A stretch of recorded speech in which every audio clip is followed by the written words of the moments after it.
Greetings from the road. I'm here with Brian. Brian goes, do you want the tour? You don't ask me that. Of course I want the tour. Here's a 1908 brush that Brian bought. He did a sympathetic restoration on it. He's going to lift the bonnet and show us the engine. He says this is a good car to tour if you're a single person. It'll get up to 2025 all day long. So this would be a suitable candidate for New London and New Brighton. Wood frame, wood axles, front and rear. And he's got the transmission out of it right now. So it's being rebuilt. So can you lift the bonnet on our side so we can take a look at that engine? It's a 7-cylinder engine. No, so, one cylinder. Oh, I'm sorry. 1 cylinder, 7 horsepower. 7 horsepower. Okay, I got that a little bit. It has to be lifted off. Okay. For access. So it's a one-piece bonnet that comes off. And it's tight in here. We don't have lights, and it's difficult to get difficult to see. The motor has been totally rebuilt.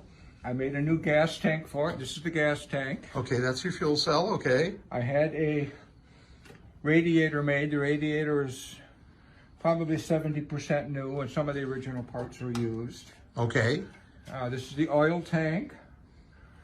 Now, is this a pressurized oil system? No. Okay, it doesn't use the exhaust pressure to force the oil in. No, oil system is what they call a splash.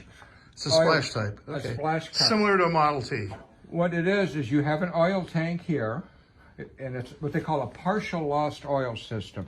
There's an oiler. Is it a manual one? There's right here. This is the sight gauge. Tube, right? This is the sight gauge. It'll show you the level of oil in your oil tank. When you want to get the car going, you have to lift this lever. Oil will drip about every 8-10 seconds. Okay. Into a copper tube. The copper tube comes through here. It goes on the other side of the motor, and as the crankshaft comes around, oil drips on it and throws the oil in all different directions. Okay, so the tank feeds... They call it splash lubrication. The tank feeds the visible meter, and then you manually do that. So do you keep that on when you're driving, of course? You have to have that on to oil the system. Okay. And that's always putting a few drops of oil in the crankcase, but the motor always loses oil through various different places. And you've got a priming cup on the top there. Priming cup for cold weather. If you want to put a little gas in there, you can open it and close it. Now, is that your exhaust pipe there? This here is the exhaust pipe. Ha! What a hoot. Okay, and this is just a breather for the crankcase ventilation. I'm running a Model T NH carburetor on it. They run. So we'll walk around the other side, see if we can get that. Okay. He's got a Model T NH carburetor for practical purposes. Yes, and they run good on that. Okay, so a simple little engine. A simple little engine. And again, folks, you can expect to do 20-25 out of 7 horsepower, which is great. And next to that, we got a Model A, it looks like, or is that a Dodge Brothers? That is a 1930 Model A. 1930 Model A. This car was my very first car I ever owned. Now, when did you buy this? I bought that when I was 16 and I was in high school. What a great story. Do you remember what you paid for it? I paid $900 for it. That's a lot back then. It was a fair amount of money. That's a fair amount of money it needed to be restored. Yeah. And what it was, I was looking to buy my first car, and I ran across an ad in a local newspaper. Right. The guy had 2 Model A's for sale, and he had pulled them out of a barn. They were part of an inheritance. Oh, wow. And he played with them a little bit and then put them up for sale. I bought this one.